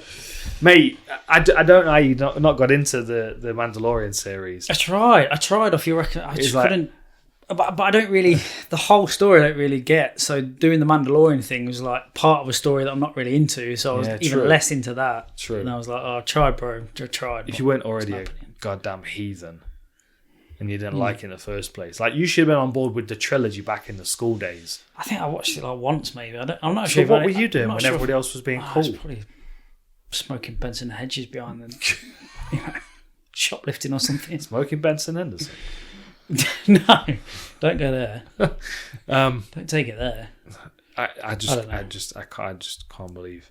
Oh, look at all the Star Wars paraphernalia sitting around here. You just don't appreciate any of it, do you? There's actually not that much on it. Do you know who gets the most attention? The Space Marine. Massively gets crazy, attention. Right? Yeah. Like 2 or 3 people per show that on this set mention him. Yeah. Yeah, if you're a Games Workshop fan, watch your army. Put your army down. I was always Space Wolves. I had Space Wolves. I had a few Orcs, but yeah, Space Marines generally. I've got some being painted at the moment. That War Parts studio. They're gonna be on the set when they're done. I've got like a Dreadnought and a whole bunch of stuff. I like the A-Team. Oh mate, of course. I did like the A-Team. Yeah, of course you did. About that. Of course you did. But you recognise a bunch of these toys that Owen and I were talking about. Yeah, I recognise them. You weren't quite as fun as we were as kids. But no, I was playing sport, I think. You were smoking cigarettes behind the bike sheds. We've got some cool toys coming. We'll speak about that in the next few episodes. We do have some cool ones coming. Where we at? So are you thinking Angela Hill's going to take this? I think Angela Hill is going to open her up a couple of times, yeah. And the people that you meet want to open you up like Christmas. Opposite sides on this one. I like it. Of course we are. See what happens. Carlos Diego Ferreira against Gregor Gillespie. This is my fight. This is a fight. This is my fight. I'm a big fan of both of these guys. Gillespie's wrestling is slick, insane, right? Yeah, very very cool. This was fun to research. It's such a good matchup in it. It's just going to be fireworks, and it's been a long time out for Gillespie since that head kick, though. Yeah, yes. Something's cancelled. The Brad Riddell. I think Riddell. Brad Riddell fight was cancelled really close to the fight. Right? Was that in Fight Island? Yeah, it does ring a bell. I think it was. I think Brad Riddell's corner maybe got tested positive for COVID. Oh, that does sound. I think so. That does not 100%. I think so, and it was really close. Like it was a couple of days out or something. Because we talked. See, I'm more interested in this fight than that one though. I'm more interested in Gillespie against Ferreira because of Ferreira's grappling skills. Yeah. Yeah. Like Riddell gets frustrated when he gets taken down. He's got great striking. Yeah, he's like. Yeah, it was Brad Riddell. Look at you with your memory. I see your notes. My notes. You know how bad my memory is. I would never come to this with no notes. I'd be like, yeah, it sounds right. Yeah. So, sports science. Yeah. ATP. Adenosine triphosphate. Yeah, I need some. And I've got some of your picogram knowledge as well. I'm just organised. Hate on me for being organised and well researched. Well, not well. We'll say research. We'll say research. Steady on. We'll talk it up too much. Oh man, it's so good. Like, what's your gut instinct? Where are you going straight away? Gregor. Yeah, are you? I'm just a bit of a fanboy. Like I could just sort of like him as well. Like I watched his hair, isn't it? Well, anyone, he has fabulous hair, you know, doesn't he? I mean, anyone compared to my hair is fabulous. So, you know. It's just that knockout of a Kevin Lee. That's the kind of thing that haunts you. Yeah. But he was very, very reflective about it. And the way he talked about it made me sort of like him even more. He was quite stoic about it. It was like, look, you know, it happens and Kevin Lee's a great fighter and I'll come back from this and I'll learn from it and I'll get back on the horse and I'll get back in the gym and I'll go get it. I think if he can get this win, he can create some rhythm in that division and he can do a little bit. On the flip side, watching Ferreirra, like especially the Dariush fight, I was just like, fuck, you are awesome. He surprised me the most against Tysonov.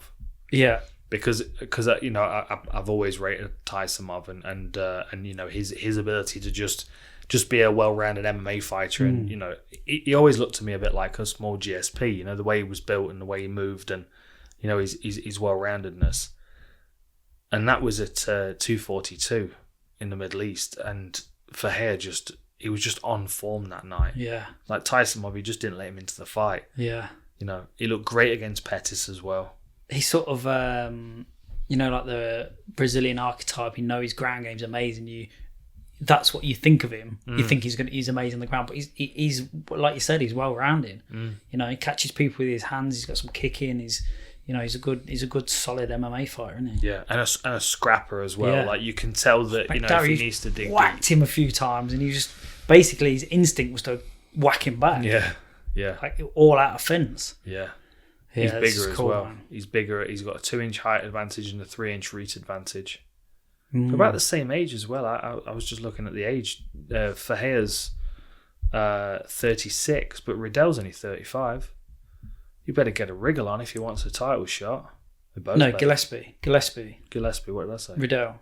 Oh, sorry. Gillespie. So you fry my brain with your research. Yeah. So is he ranked at the moment? Great. Yeah, Gillespie's at 14. Okay. Yeah. Where's my rankings?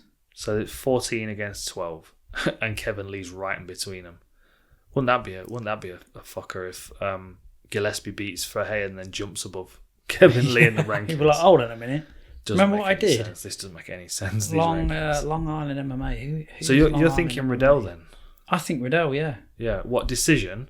Or do you think he's going to be able to stop him?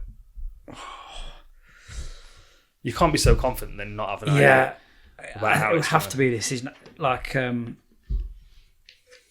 the combination of obviously Ferreira's ground game and his gameness I feel like he'd be very, very tough to finish. Yeah. Very tough to finish. What was that split decision against Dariush? He got stopped by Poirier. But that was it was a really awkward knockdown, that was. And then he's lost to Dariush by decision twice. Dariush is good, though. And he's got Ferguson next, hasn't he, Dariush? Yeah, that's a weird fight, isn't it? It's a weird fight. That'd be so weird. Because Dariush is weird in different ways, but he's weird and awkward, and he seems really... He's got a real casual style, but it's very effective. And then you got Tony Ferguson, who's like a spinning top. Okay, so Brad Riddell then. No, he's not even fighting. No, that is Gregor Gillespie. Solidly in your head now. Gregor Gillespie, yeah. Okay, I think so. So what do you think? What do you reckon? Yeah, no, I could see that. I could see that. I can see Gillespie like spending a lot of his time trying to nullify Ferreirra. So the only way I would see it swaying the opposite way is with the new scoring criteria. They're going to lean towards the fighter that's looking to finish. And because Ferreira is notoriously quite aggressive, and he bookends what Gillespie's good at, he might be volume striking when he's defending takedowns and attacking when he's on the floor, and Gillespie might be spending most of his time controlling. Points, yeah, might be fighting the night that, you know. It might well be. De Lima against Maurice Greene, who's got the weirdest nickname in all of UFC. The Crochet Boss. Yeah, that is weird, isn't it? Says he was one of my favourite sprinters, Maurice Greene. Was he? Yeah. He was 100 metre. Not this fella. 100 metre. No, not this fella. No. He'd probably be a good sprinter though. He's 6'7". I mean, he can cover some distance. Well, yeah, he would. Yeah, that's very long reach. Legs to be coordinating. Yeah, right. No, Maurice Greene ran 9.77 back in in our era of sprinting. He was a bit of a legend. Yeah. Very so quick. that's what you were doing when people were watching. Yeah, I was Star watching Wars the Olympics. While you were painting your toys, I was watching the Olympics. Painting my toys. You know exactly what that was. You had some of them for sure. What did you have? What? The Space Marines. Nowhere near it. Did you not? I never picked one up. Never. No, never. Why not? I don't know what I did in my childhood, but I didn't do any of the shit. You were just not fun. You'd grown. I was just playing rugby all the time. I think. Maybe. You were born like Maybe. 38. That's why it's taking so long to mature now. Oh, I was born 27 and then just stayed 27 the whole time. so many things in common with Stewie Griffin. We're watching Star Wars. He's trying to take over the world. Still trying. We're all still trying. We are. So Maurice Greene, crochet boss, 6'7", 82-inch reach. Yeah. Lost by the weirdest submission I've ever seen. It's not even. I don't even know if you can class it as a submission. Which one? The arm to the throat submission by Olinek, I believe. Yeah, but that's Olenek, innit? I mean, he's But it wasn't even like. Not even I'm really. I'm not even sure what he was choking. It's listed as an armbar on Wikipedia. That's not right, is it? I think it was a fatigue submission by fatigue. Yeah, pretty much. It was please God no more. Yeah, it's listed as an armbar. I kind of love watching Olenek fight. He's just like, whatever, punch me as many times as you want, but you better hope I don't get my hands on you. 43 years old. Yeah, right. 75 fights on his record. 59 wins and 46 submissions. And I was thinking Aoki was impressive at 31 out of 47 wins. Quite impressive. I think I've messed that up here. Hold on. I think it was Villante. Yeah. That had the weird submission on him. Hold on a second. Keep talking between yourselves. We'll just sit and wait, make it uncomfortable. How's your day going? You all right? Are you researched? Are you prepared for the podcast? He came with notes and he's still not ready though. Yeah, he's got the wrong notes. I've got the wrong notes. Oh. Where is that? Too busy manscaping. There you go. No, he beat Villante with a modified choke from the bottom. Right. Which was a very strange submission. Olenek? No. No. He got mauled by Olenek, but that wasn't the fight. How has this become horribly confusing? I have no idea. Should we move on? Who got forearm choked? De Lima. Sorry. Fucking hell. It's been a long week already. And what day is it? Tuesday. I don't know. Star Wars Day. I should be watching the Star Wars. Yeah, there you go. I've started sweating now as well. I can see, which is impressive in this house because it's being always a little very bit cold. Yeah. No, it's because you triple.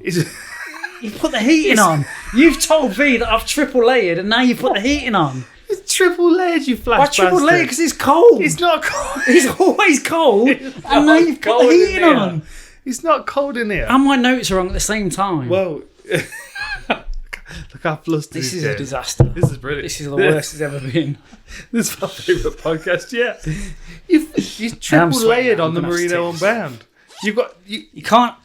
You've got like 400 quid's worth of clothes on of merino wool. You're practically wearing a sheep because it's cold.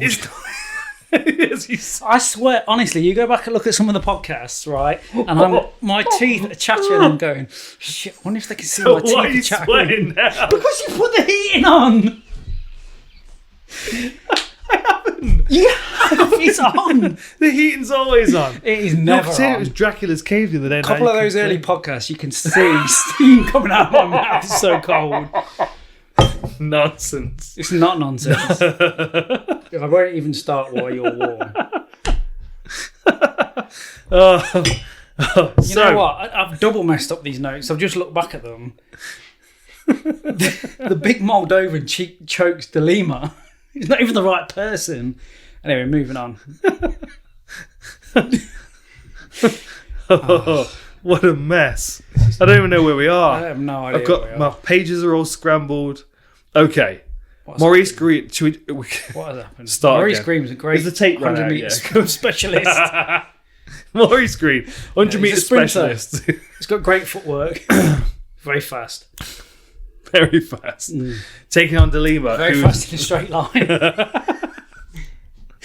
He's very fast, but he's a bit linear. He just keeps going for 100 metres in a straight line. No good for the small octagon. I'm not even stoned. Do you know what I mean? Proper sweating, aren't you? Yeah, I am, because the heating's on. It's because you got 3 sheep on, that's what it is. Bloody hell. This just took a... This is like full reptile radio. This has turned into... We've just morphed into a different podcast. Because you've been hanging out with him today, that's what it is. Yeah. Chaos.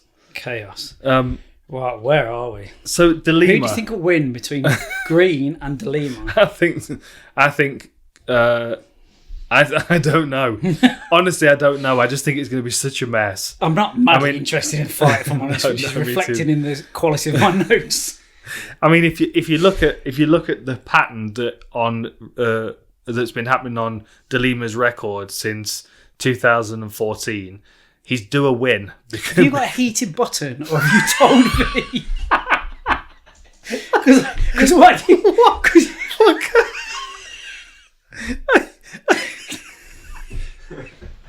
I fucking... Are you mad? A fucking heated button.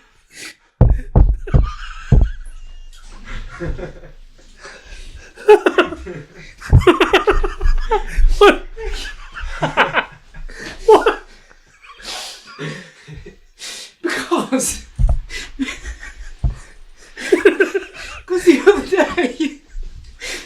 day I noticed I was at the door and suddenly you went, "It's open." You've got some James Bond superhero shit going on. I'm at the front door. I'd not even touched the door and you're like, "It's open." Yeah, Through the security camera. I was like, "Oh shit, maybe he's got a button." Sweating. Fuck. That's because the heating's on. Because it was pissing it down with rain, and I thought to myself, he's going to be standing outside while I make it all the way over. Waiting, who's around my house? It's open. They're the visible cameras. What? All the secret ones as well. You've either got heating button. Heating button.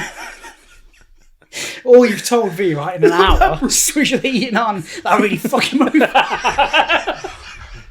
Yeah, the flash bastard. He stole all the Merino and band stuff. Listen, bro, you ain't getting in medium Merino. I got one t-shirt. I got one t-shirt. You ain't getting in these mediums. Here we go. I'll crack the door for you. Wow. You all right? This is Get your little fat. This has took a real You need some turn. electrolytes. You're going to be cramping in a minute. Okay. Wow. Right, let's try and write this ship somehow. Let's just move on. De Lima Greene, it's going to be a mess, and neither of them are particularly massively talented or skilled or anything. Okay. I think Maurice Best Greene thing at we can do that fight, move 6'7", on. like a 6'7". No, to be fair, okay, let me switch back to normal. Maurice Greene has a lot of potential at 6'7" with an 82-inch reach. De Lima's flat-footed. He's quite slow. He's very plodding. He's there to be jabbed. De Lima's not much of a grappler either. So, you know, as long as Maurice Greene can keep this on the feet, he can pick him off from a great distance. And he is trained by Brock Larson, who is a great grappler. So, you know, I do feel like he's going to be improving constantly, and I never really feel like De Lima wants to be in there. I always feel like, well, this is kind of what he does. Like, you look back in his old days, like he was in shape back in the day when he used to fight at middleweight. Like he's basically an inch taller than me with the same reach. Guillotine, arm triangle, Von Flew, forearm choke. He's got a very sensitive neck. Yeah, put it that way. Yeah. So I'm thinking I'm going with the taller guy here. Just jab his face off. Right. Okay, let's put that to bed. Okay. I think that's best for everyone. Don't start again. I can't go through that again. No, I want to get you sweating. I've cooled down a little be bit. cramped and all kinds of shit before the end of this podcast. Where are we at? Magny and Neal? Yes. Yeah.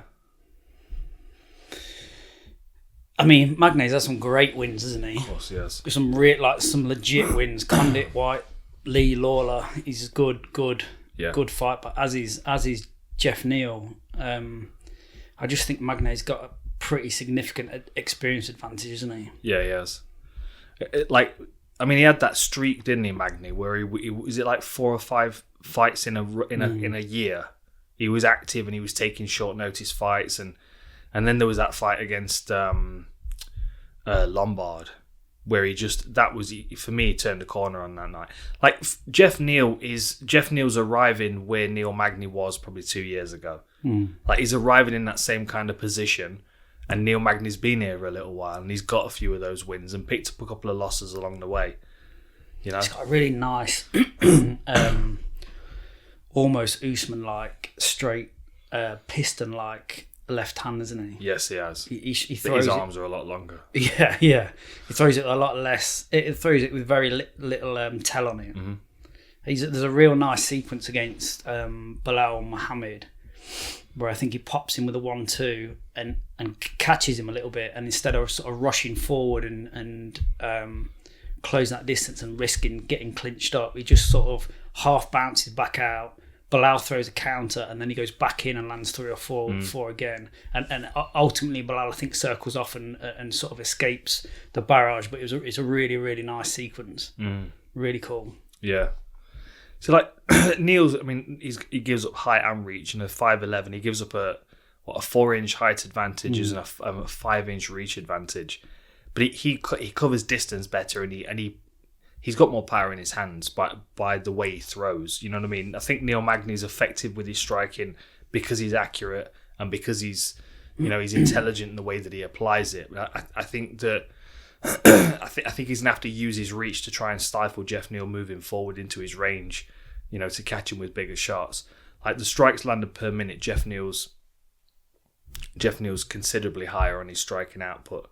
Strikes absorbed per minute is also considerably higher though. But then, if he's in an exchange of power with Magny at close range, I think Jeff Neal comes off pretty well with that.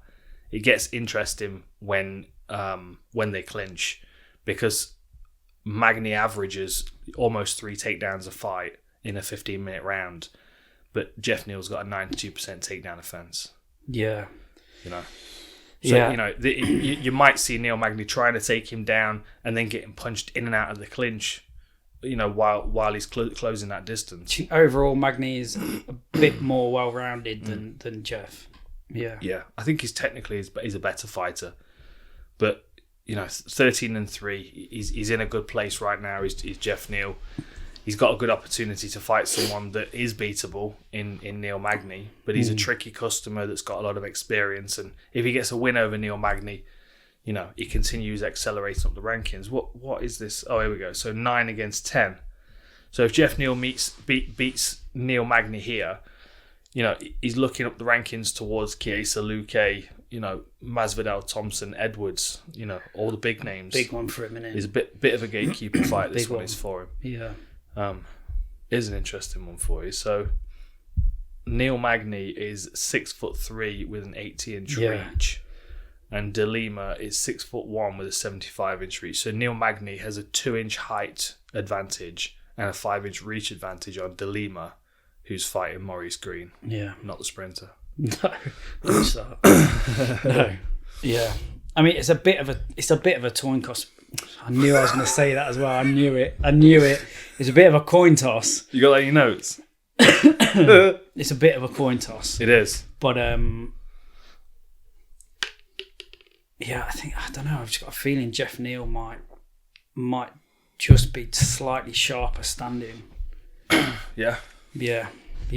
That's all I got. I think he might be just slightly sharper. I do feel like a bit more impactful. Magny is more well-rounded, but maybe that's your sacrifice, isn't it? How well-rounded you are for your spikes in. Who was it that clubbed Magny and hurt him bad, and Magny was reeling and trying to stay on his feet? Was it the Leech? Did he fight the Leech? Yeah, he did. He beat him by decision. No, it wasn't that one. Oh, it might have been Lorenz Larkin. Oh no, is it Ponzinibbio? Ponzinibbio hurt him. Right. And he was on skates trying to stay on his feet. Yeah. I could see that happening to him. Especially, similar height and reach as well. Ponzinibbio's not massive. Good short range power. Got to him in the 4th round. Although this isn't a 5-round fight, is it? So that's another thing that benefits Magny as well. He's only got 15 minutes to keep a distance, and his work rate's higher. Yeah. Like overall, his success rate for his striking generally. But he went on to lose that against Ponzinibbio, didn't he? He got knocked out in the fourth. And he was doing well until he got clipped. Yeah. I think some electrolytes in me. All this. It's freezing in here. It's a hot button, isn't it? Eh? Hey? Oh, you get cold put now. The heating on. Press the button. Put another sheep on. Eh? Press the heating button. It's freezing. Where are we at? Who we got left? We've got main Cowboy. event now. Good old Cowboy. God. Taking on Alex Morono. Short notice. Morono's good. Morono's a good fighter. I think Cowboy will be in trouble if he gets hold of him. Yeah, I agree. Yeah, I think he'll be in a lot of trouble. He looks very difficult to deal with in the clinch, wrestle, ground game. Yep. As long as he's not fighting one of ours, I love Cowboy. I love what he's about. I know he's had some performance anxiety issues that he's dealt with to some degree or another. He seems to still have a bit of a block there sometimes. Yep. I love him, his style, his gunslinger style, his attitude to life. I love his ranch. You know, I think we both aspire to having some kind of Professor X mansion of combat and martial arts at some stage, but it can't own a ranch in England though. No, you can't have a ranch here, can you? Sorry, so ranch. All right, dickhead. You mean a farm? So ranch. What's that? A dressing? Yeah, exactly. A farm. Yeah, you mean a farm? You're a farm. Right. Yeah, we'll have a farm one day, shall we? Yeah. The BMF farm? It doesn't really work, does it? No, we'll have the martial arts mansion. X-brain martial arts mansion. Here we go. But I do think Cowboy's standing is sharper than Morono. Yeah, I think it is, and more varied. Yeah, definitely. Definitely more varied. Definitely more seasoned. Morono does leave himself open a little bit, and he has been caught a couple of times and hurt. But he's he's a very skilled fighter, especially once he's closed range. You know, and I think that's the thing that Cowboy's going to struggle with in this one, which, to be honest, he would have probably been expecting from Diego anyway, is pressure. You know, yeah. But then there's not the animosity in this one that there was in the Diego one. You know, the whole separation of Jackson Wink and all the trash between them. Plus, he hasn't got that spiritual guru in the opposite corner. And you prefer Cowboy annoyed, don't you? And angry. I don't know, to be honest, because it's like sometimes he seems like, if you look at the Yancy Medeiros fight, he seems to do really well against guys where he's sparring and he feels like it's friendly. Oh, you know, okay. like he's shaking hands at the weigh-ins, whereas like you look at Till stonewalled him at the weigh-ins and then pounced on him on the opening. Yeah, you know, as soon as the fight started. And then on the flip side, you look at him fighting someone like Mike Perry, or who was the kid he fought? Anthony Hernandez. No, it wasn't Anthony Hernandez. No. That's fluffy, isn't it? Hey. It was what was his name? But he was a young kid and he was trashing Cowboy coming in. And it was like, oh, well, this is where Cowboy, Alexander Hernandez, I wasn't too far off. Yeah, and Cowboy just looked great against him. And similar situation, like Mike Perry came in all guns blazing and got armbarred. Hernandez came in all guns blazing, trashing Cowboy, you know, trying to get inside his head and got stopped. He's so hot and cold. It's difficult to Cowboy. No, he never gets easy fights though, does he? No, not at all. But it's just that's the thing. It's like you don't know what version of him you're getting. Like does he want to be in there, or would he rather be on the lake with his jet skis? You know, yeah, it's going to get to the stage where he's. We've talked about a caving story before, haven't we? Ridiculous. Oh, makes me uncomfortable thinking I about know. it. Amazing. Why would you go Underwater back and do caves. that again? No chance. Not here, mate. Nah, not here. Nah. Yeah, I think it will be tricky for Cowboy. Yeah. My gut is that Morono at some stage is going to get hold of him, and he's going to be very difficult to stop once he does get hold of him. Yeah, I could see Morono backing him up aggressively because he'll read Cowboy. Like Morono's he's not just to come in and I'll just see how my game plan goes. Like he'll know Cowboy, he'll have researched him, he'll know Cowboy's a slow starter. He'll try and make the most of that. but he won't be recklessly aggressive like Mike Perry was. He'll be measured aggressive. I can see him backing Cowboy up against the fence and landing some body shots and really hurting him. That's always Cowboy's weakness, is body shots. Yeah. And I like Morono, and I think that he's quietly spoken and he gets hard fights. You look at some of the guys he's fought. I mean, Jordan Meehan's a horrible fight for anybody. Same as Nakamura, Song Kenan. Max Griffin's now turned a corner. He gets difficult fights all the way through. Yeah, and he's an easy guy to underestimate because he doesn't look like a world beater. I think he might surprise some people this weekend. Yeah, I'd like to see Cowboy get back on a winning streak. I'm a big fan of his. He's good for the sport. I'd love to knock him the fuck out myself one day. I just think it'd be a firework fight. That'd be fun, wouldn't it? It'd be great fun. Just, nothing but respect for him. Just the way he goes about his business, like you said, in his lifestyle and stuff. But there is going to be a time when he's going to run aground. Fans would buy into that fight, for sure. For sure. So you go? Are you thinking? I'm thinking Morono. I was thinking before. I started to interrupt you and then I didn't. So I don't know if that counts or not. But it's just funny. Like press that heat button again. Heating button's off. It's funny how after all of that time of training, that someone of Cowboy's experience could still have a susceptibility to something like a body shot. Like, what can he do to stop that from happening?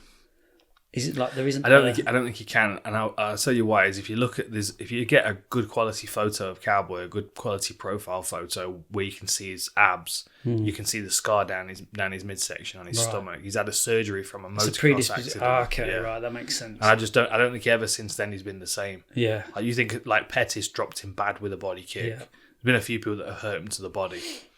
Right. And it seems to be something that just doesn't work out too well for him, or even to the point where it's affected his own technique.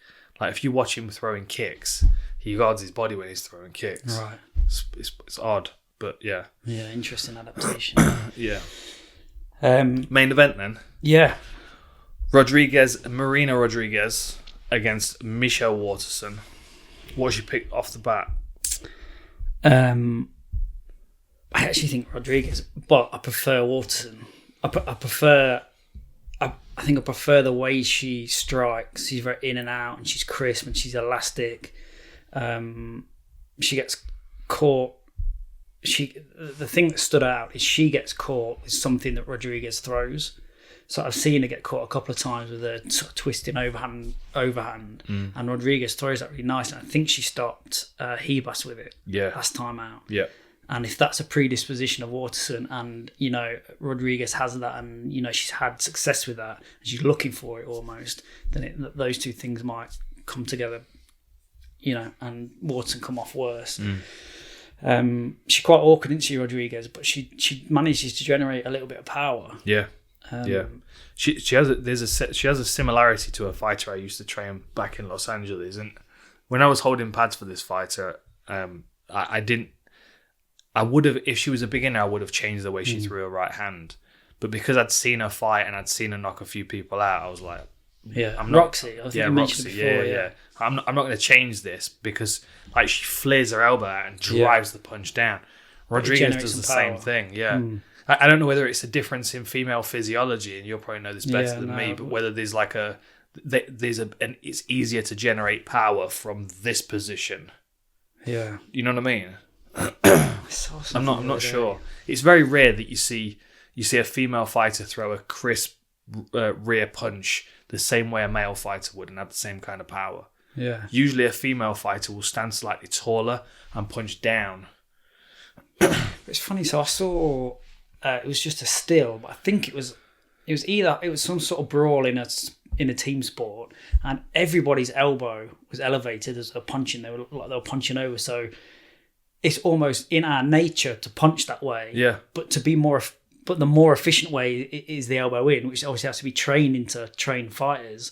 But it's funny how we would naturally do that. There must be some sort of biomechanical reason why we naturally do that, which we've overridden in combat sports. Yeah. But I wonder why that is the first thing people do is. Do you know what I mean? That's how you punch untrained. That's how you'd punch. Yeah. If you were punching something as hard as you could. Like if I said, look, like technique doesn't matter. We're tracking the power on the bag. How would you punch the bag? While at it, yeah. You do it Create like that. as much torque around the shoulder as you can, as much body weight through, and it'd be an adapted hook type overhand right, wouldn't it? Yeah. Like she does seem to generate quite a bit of power because she's got a height advantage over most of her opponents. Anyway, I mean, she's quite tall and rangy, isn't she? Do you think Watson can get hold of her?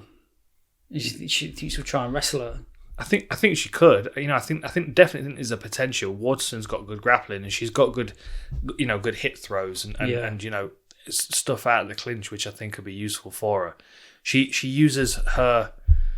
So Waterson she's got a bit of a tell. From one stance, she's lead side kick. From the other stance, she's lead high kick. Right. So you can kind of manipulate what she's going to do. But often when she's getting caught with that overhand, it's because she's trying to keep someone away with her lead side kick from orthodox, and they're getting around the side and coming over the back. Yeah. You think the position that that she got knocked down with Rose, that head kick, like she was kind of backing away, moving away. I think that the aggression of Rodriguez is going to pay dividends in this one.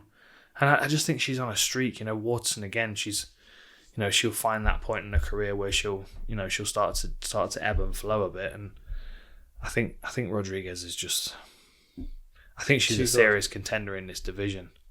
Interesting. And I agree with you what you're saying about Watson's skill and style, but it only matters if it's effective. You know what I mean? It's nice to look and appreciate for the rhythm and the style, but if it's not effective, it's it's fluff, really, isn't it? It's the same thing I was talking about with Adam yesterday when he was hitting the bag. Like, there's like some of his techniques, like he's very crisp and he's very sharp, and as with all talented young fighters, we admire our work a little bit. So like Adam will throw something with a bit of flair in it, like a bit of Muay Thai flair, like the elbow comes back or whatever. And I get it, and as much as I like it because it's kind of a showy flair, like you can get away with it, there's something beautiful about the brutality of the efficiency of someone like Rodriguez. Like, she doesn't have the flair in her game that Michelle's got. Yeah. But if you've if there's 6 inches between you and Rodriguez, you're in trouble. And then Watson's high kicks, side kicks, spinning kicks, none of them are any use. She's got to then start clinching. Yeah. It'd be good to see what Rodriguez does. If she is clinched. 59% takedown defense. What's she like on the ground? Because I'm trying to think who she fought that grounded her. Michelle's Carla Esparza. Michelle's got 9 subs on her record. Yeah, but like she's got a split decision, lost to Carla Esparza, and Esparza's a strong wrestler. Yeah, but same as we were talking about with Ferreirra and Gillespie. With the new scoring criteria, it's much more about what you're doing in the gaps and not the control part. So like even if she's taken down and grounded and controlled by Waterson and for 3 minutes of the round, 4 minutes of the round, and then she has a minute and she's clinched, elbows, knees, right hands on the brake, backing her up, being aggressive, she hurts her. Like, she'll steal rounds like that. I think there's going to be a change of the guard at some point in this division. And you think she's coming? I think she's good enough to bridge the gap and get into that top little group. Yeah, definitely. Especially after what she did to Ribas, who I also thought was kind of in that bracket as well. With what she did to Mackenzie Dern. And Dern's looked really good of late. Like, you think Rodriguez against Joanna is fireworks Muay Thai. Yeah, innit? Innit? She just doesn't seem as crisp, but she's not on that crispness level that Joanna's on. No, but maybe that's. But I think she's more impactful though. Yeah. Like Joanna's lightning fast and high volume, but then that fight against Jessica Penne was Mark Goddard stepping in because it's like, she's a bloody mess. You don't need any more. Yeah. It wasn't. She's not knocking people out. Yeah. Like, she's not dropping people like Rodriguez can. Cool. Fun fight. Good card. Yeah, recovered it, didn't they? After a few ups and downs. Just out of interest, if Diego was still fighting Cowboy, which way would you have picked it? There